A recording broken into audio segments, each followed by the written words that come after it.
On a February afternoon, with freezing wind biting my cheeks, I was driving home for the first time in 6 weeks from my parents' house. In the back seat, 2-week-old Sophia slept peacefully, her tiny head nestled in a special cushion. She looked like an angel in her car seat. With David's blue eyes, my daughter was a precious reminder of my absent husband. Looking at myself in the driver's mirror, I could still see the fatigue of childbirth on my face. My light brown hair looked a bit worn, and there were faint shadows under my eyes.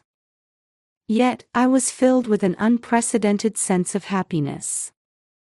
In my 35 years of life, I had never felt such fulfillment. David had been assigned to a sudden overseas business trip just a week before my due date. It was an important project in Shanghai that required his expertise as an investment analyst. Working for a major securities firm, he typically had about 4 overseas trips per year. Although he tried repeatedly to decline, I encouraged him. "It's okay. My parents will help," I said. In retrospect, that decision was right. Thanks to my parents' support, I was able to approach childbirth with peace of mind. Outside the car window, the scenery of Denver's quiet residential area rolled by. The houses in the Cherry Creek North District stood in neat rows, each with well-maintained gardens and an elegant appearance. I remembered the day I met David in this town 3 years ago, at a Christmas charity event at St. John's Church. I had a booth selling handmade baby items. "This might be perfect for my niece," said the tall man who approached me. That was David. Dressed in a navy suit, he exuded a calm demeanor. I later learned he didn't actually have a niece. It was just an excuse to start a conversation. But somehow, that honest confession became one of the reasons I grew fond of him. Over the next 6 months, he pursued me earnestly. He always invited me on dates during holidays and showed understanding for my work. After those 6 months of dating, we had a small wedding ceremony, attended only by both families and close friends. I vividly remember Elizabeth, David's mother, maintaining a gentle smile throughout the ceremony as she sat beside me. Elizabeth was a former bank branch manager, an intellectual and dignified woman. With a bearing that belied her 63 years, she always maintained an appropriate distance in her interactions with us. Having lost her husband early, she had raised David admirably on her own. She now lived alone in our neighborhood. Weekly dinner gatherings had become a tradition, and on the surface, we had built an ideal mother-in-law and daughter-in-law relationship. After marriage, my online shop continued to grow steadily. My handmade baby items gained popularity through word of mouth, particularly the nursing pillows and swaddle blankets. As social media buzz spread, I achieved annual sales of $100,000. Just as the business I built with my own hands started to take off, I discovered I was pregnant. When Elizabeth heard the news, she immediately began preparing baby items. "This has been my dream," she said with tears in her eyes as she started knitting a blanket. That blanket, made with light blue and cream-colored yarn, remains Sophia's favorite. David smiled wryly at his mother's unchanged meticulousness but was deeply happy. As I entered the 2nd trimester, my morning sickness subsided, and peaceful days continued. While working, I prepared for the birth. I would stock up on organic ingredients from Whole Foods Market and tried to maintain a balanced diet. During our weekly dinners, Elizabeth would share her experiences with childbirth and child rearing. Though some of her ideas were a bit old-fashioned, I was grateful for her sincere attitude.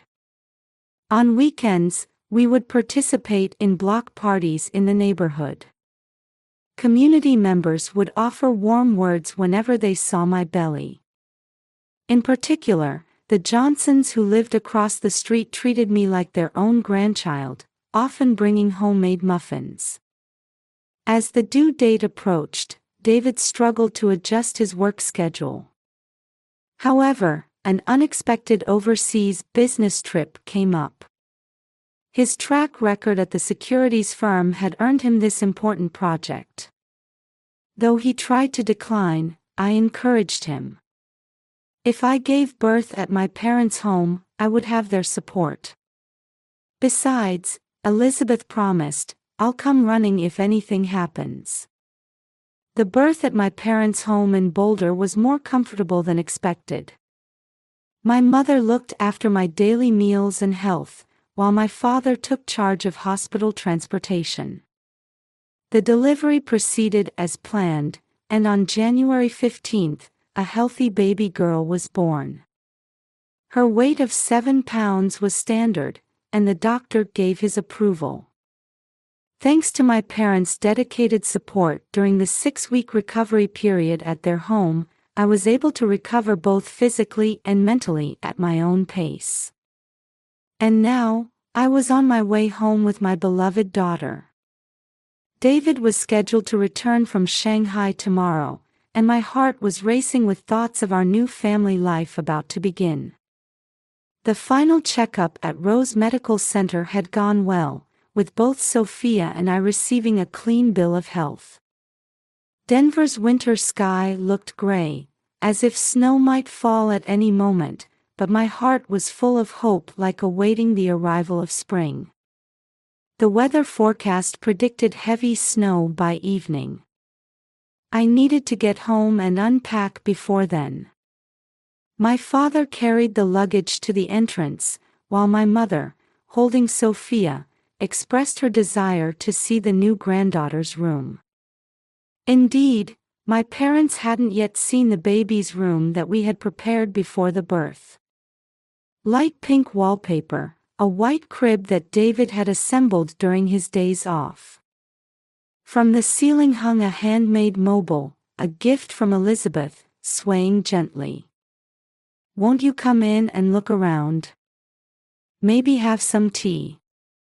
I offered, but my father looked out the window, checked his watch, and shook his head. "The snow's supposed to get worse. We should head back early. It's quite a distance to Boulder." "You're right," my mother said with a slightly disappointed expression as she gently returned Sophia to my arms. As I felt her tiny weight, I realized how much my parents had helped us over these 6 weeks. "Thank you so much for taking care of me and Sophia these 6 weeks." As I choked up, my mother smiled gently. "Of course. Besides, we were the ones who were happy to spend time with such an adorable granddaughter." After seeing my parents off, I looked around the house.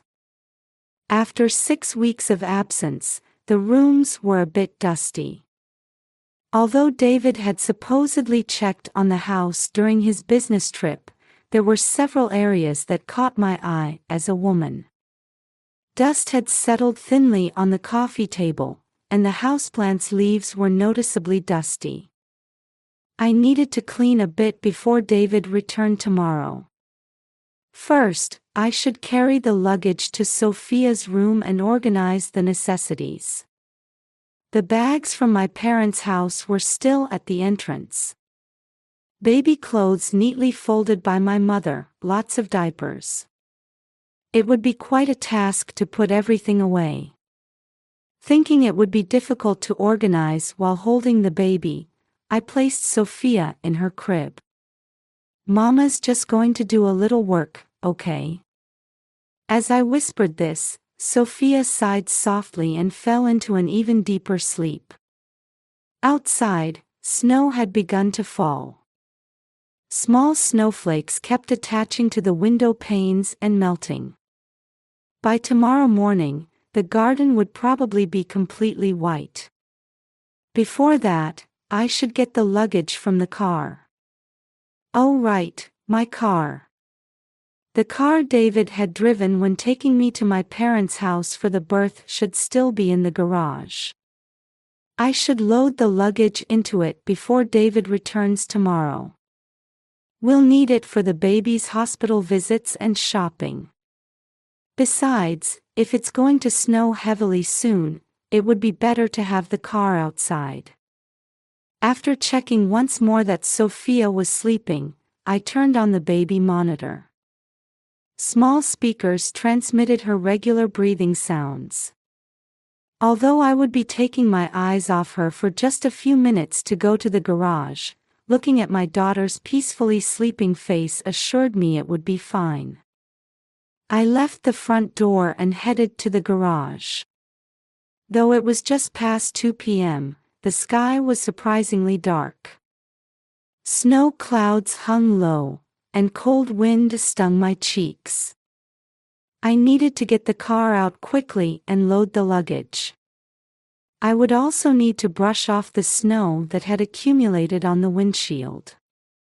The moment I opened the garage door and reached for the driver's side door, it happened. Breaking through the silence, a piercing siren echoed through the residential area. In my peripheral vision, I saw 3 police cars burst out from the side street and surround my car. The police vehicle's headlights flashed blue through the falling snow. Huh? What? Police officers with guns drawn began surrounding the car one after another. The scene felt like it was happening in slow motion. The movements of the uniformed men seemed surreal. Was this a dream? Or was I seeing things due to post-birth fatigue?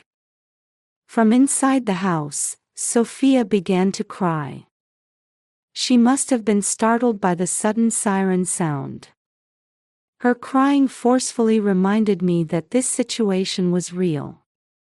This vehicle has been reported as stolen. The officer's words pierced through me like a cold wind. That's wrong. This is my car. All the purchase documents are inside the house. I screamed desperately.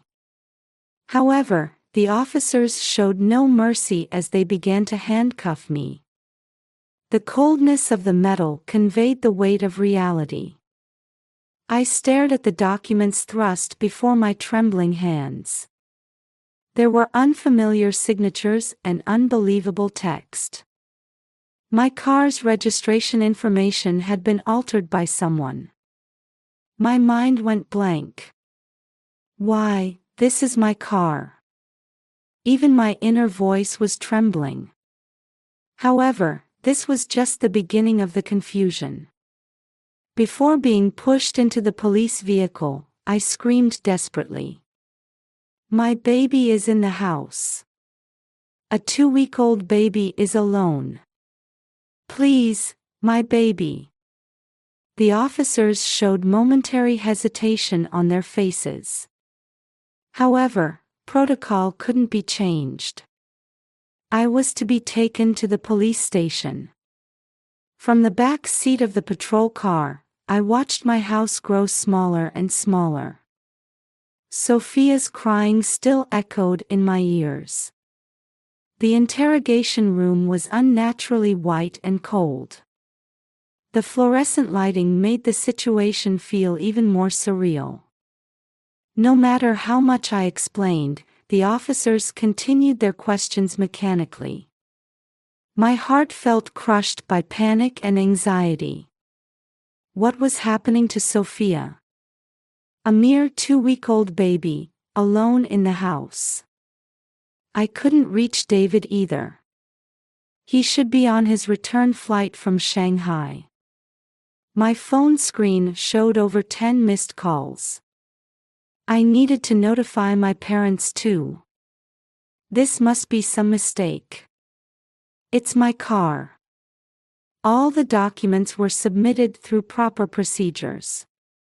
But that's not my signature. Someone must have. Then why is your car the subject of a stolen vehicle report? The questions continued endlessly. But my mind was filled with thoughts of Sophia. Was she crying? Was she hungry? Was she cold? It must have been 2 hours since her last feeding. Anger at the absurd situation and worry for my baby swirled within me. Tears rolled down my cheeks. But this was no time for crying. I needed to explain the situation as calmly as possible. Just as I thought this, the interrogation room door opened. Regarding the baby, we've contacted Child Protective Services. At those words, my heart nearly stopped. The world seemed to crumble silently. While the words, Child Protective Services, still echoed coldly in my ears, the interrogation room door opened again, and a female detective in a suit entered. Her light blue suit seemed strangely fitting in this sterile atmosphere. Mrs. Martin, I'd like to clarify the situation. A thick file was already placed on the desk. She pulled out several documents from it. The purchase contract, registration documents, and the problematic stolen vehicle report.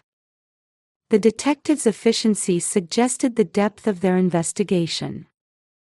First, about the timing. Why now, right after giving birth? Indeed, I thought. The car had been left in the garage for 6 weeks. So why today? Actually, the stolen vehicle report was filed the day after you gave birth. Those words sent chills down my spine. The day after birth. At that time, I was in the hospital bed, holding newborn Sophia. David had already left for Shanghai. Who would have known that timing? No, the number of people who could have known was limited. The documents bear the certification stamp of an official DMV employee. However, the detective spread the papers before me. Handwriting analysis of the signatures revealed clear signs of forgery. I gasped. Next to the signature was indeed an unfamiliar seal. However, the seal itself appeared genuine. As if proper procedures had been followed. This would be impossible without an inside collaborator at the DMV. Then, a memory from the hospital surfaced. The day Elizabeth came to visit, when she offered to take my bag and car keys with her, saying she would check on the house. And she was a former bank branch manager. She must have extensive connections in financial institutions. Interesting footage was found on the garage security camera. The detective operated a tablet. The night before your delivery, someone approached your car. The screen showed someone's back view. However, due to the angle and lighting, the face couldn't be confirmed. But the walking style was familiar. That dignified walk with a straight back. According to neighborhood testimony, an unfamiliar car was seen coming and going through the residential area multiple times that day. The Johnsons, in particular, provided an interesting statement. The detective pulled out new notes. Late at night, a black sedan passed by repeatedly. The driver was a middle-aged woman, someone they regularly saw in the neighborhood. Next, a bank report was shown. Evidence of large cash withdrawals from my account. However, I was definitely hospitalized at that time. The documents bore masterfully forged signatures. Perfect reproduction of detailed procedure characteristics that only a former bank employee would know. Furthermore, we received interesting testimony from hospital staff. The detective turned to a new page. A woman who frequently visited during your hospitalization was apparently trying persistently to extract personal information from the nurses. What kind of information? The attending physician's schedule, night shift arrangements, security card management methods, unusually detailed information that a normal visitor wouldn't care about. At that moment, all the dots began connecting. The suspicious figure the night before delivery. The bank withdrawals. The hospital behavior. And the true intent hidden behind Elizabeth's kindness. How she had casually checked documents with my signature during weekly dinners. How she had tried to extract information about my banking history through casual conversation. And the scenes of her speaking unusually familiarly with hospital staff. This seems beyond mere coincidence. The detective's voice echoed quietly. Someone deliberately planned this, targeting the timing of your delivery. And that person knows your life intimately. My hands trembled. Elizabeth's past behavior flashed through my mind like a slideshow. Her gentle smile at the wedding. Her kind attitude during weekly dinners. Her joy at my pregnancy. Her words before the birth, "I'll come running if anything happens." And David's overseas trip. Could that have been part of the calculation too? A mother's words could move her son's heart more than anyone else's. I recalled the scene of Elizabeth chatting familiarly with the receptionist at Rose Medical Center.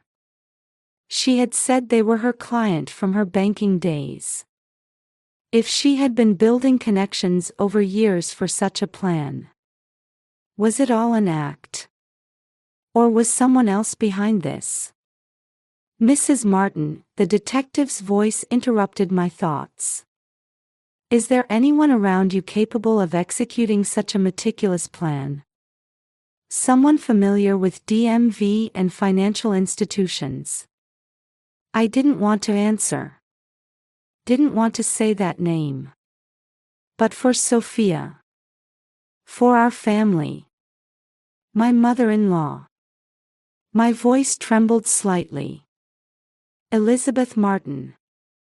She's a former bank branch manager with many connections. The air in the interrogation room seemed to freeze for a moment. The detective put down her pen and looked straight at me. Could you tell us more about Elizabeth Martin? At that moment, my cell phone rang. It was from David. The cell phone's ringtone broke the silence of the interrogation room. It was David. The detective hesitated briefly but allowed the call considering the circumstances. Rachel. I'm heading to the police station now. Sophia. She's safe now, the detective said quietly. Child Protective Services staff are handling it appropriately. As those words slightly eased my tension, there was a knock on the interrogation room door. A field investigator hurriedly entered. A GPS tracker was found under the car. The investigator held up an evidence bag. The small device inside made all suspicions definitive. Tracing the manufacturing number, we identified the purchaser. It was bought with Elizabeth Martin's credit card. At that moment, another officer burst into the room. Elizabeth Martin is at the station's front entrance. She's turning herself in.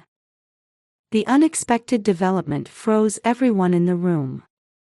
The detective moved immediately. Mrs. Martin, please wait here for a while longer. 15 minutes later, I was escorted to another room. There sat Elizabeth, in tears. Her usual dignified demeanor had vanished, and she looked like nothing more than a tired old woman. "Rachel. I'm sorry." Her voice was so faint, I could hardly believe it belonged to the Elizabeth I knew. "It was all my doing." Elizabeth's confession was delivered calmly, yet in vivid detail. The plan had begun the day she learned of my pregnancy. Using her connections as a former bank branch manager, she had enlisted help from her former colleague at the DMV. She had prepared the forged documents timing them with my delivery, attached a GPS tracker when borrowing my car keys, and monitored my movements. "Don't tell me even David's business trip." Elizabeth nodded slightly at my question. "The Shanghai project came through a connection from my banking days." Just then, David entered the room. He must have come straight from the airport, still pulling his suitcase. "Mother, why?" His voice carried deep sadness rather than anger. Elizabeth pulled out an old photograph with trembling hands. It was of David's father, my father-in-law. I'd heard he passed away 10 years ago. "It was a promise I made to your father in his final moments." Elizabeth's voice broke. "Always protect our son's happiness," he said, but somewhere along the way, that meaning became twisted in my mind. Holding the photograph to her chest, she continued.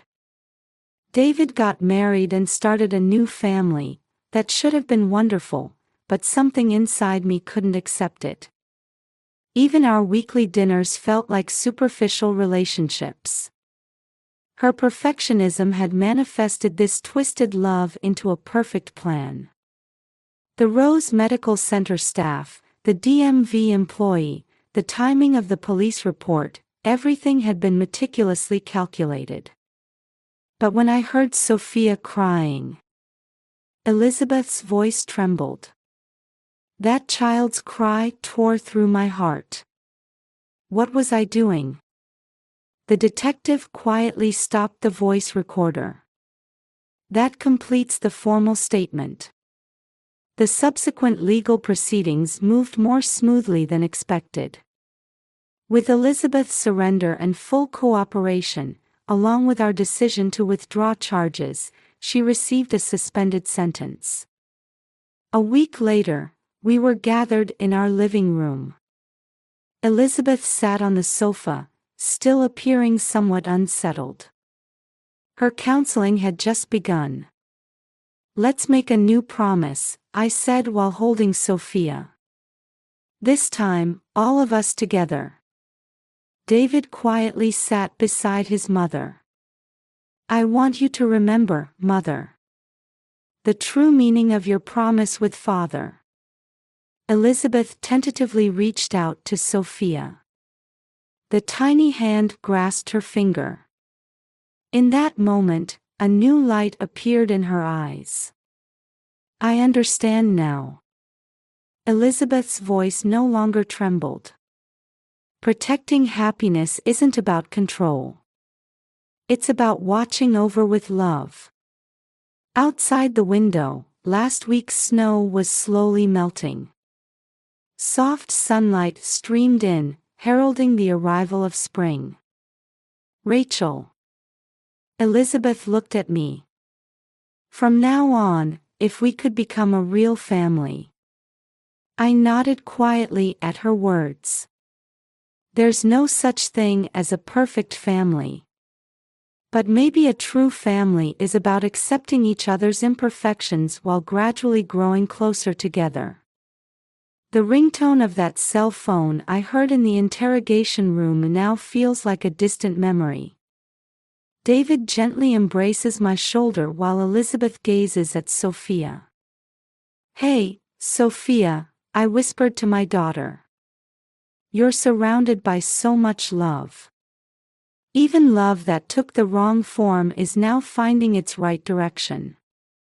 The baby smiled slightly, as if she understood. In the photo frame by the window, David's father smiled quietly. It was a peaceful afternoon, as if everything was finally falling into its proper place. 3 months later, on a spring afternoon, we were leaving the courthouse. Elizabeth's final hearing had concluded, and her suspended sentence was officially confirmed. The conditions included regular counseling sessions and restricted contact with us. "So it's all over now," I murmured, sitting next to David as he drove. In the back seat, Sophia slept contentedly.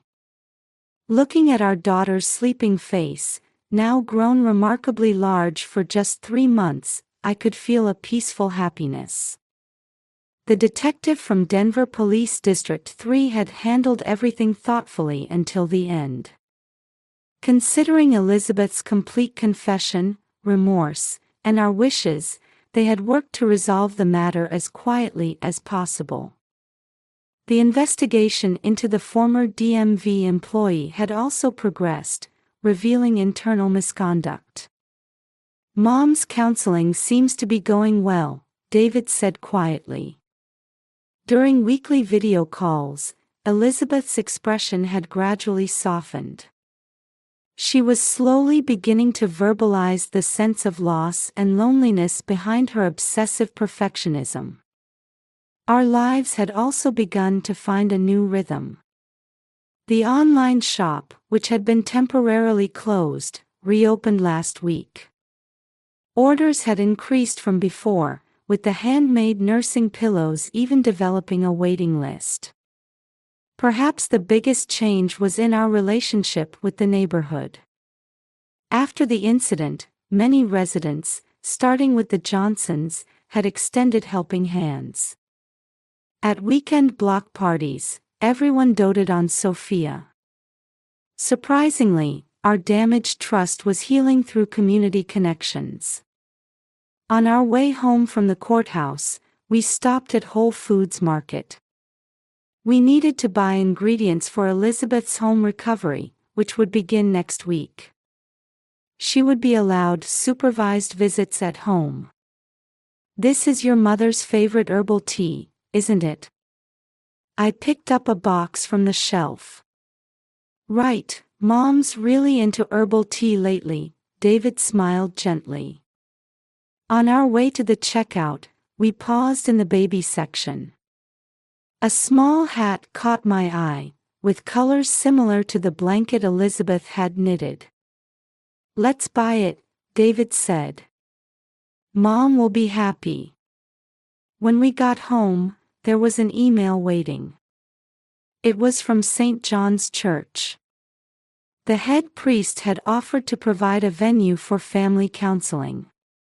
Perhaps we could take a new step forward in that church where David and I had met 3 years ago. At dusk, we sat on the small deck in our garden. A gentle spring breeze swept through the quiet residential area of Cherry Creek North. "Hey," I said while holding Sophia. "I wonder what will happen from here on." David reached out and gently embraced Sophia and me. "We'll take it one step at a time. Instead of seeking perfection, let's just be a family as we are." That night, I called Elizabeth for the first time in a while. "Looking forward to next week?" "Yes, this time, let's take it slowly." After hanging up, I peeked into Sophia's room where David was reading her a picture book. His profile was exactly like that of the beloved son Elizabeth had carefully raised. Perhaps the mistake of pursuing a perfect family image had paradoxically taught us the true meaning of family. Though it may not be an ideal form, it's a journey we take together, accepting each other's imperfections. We now stand at the beginning of that path.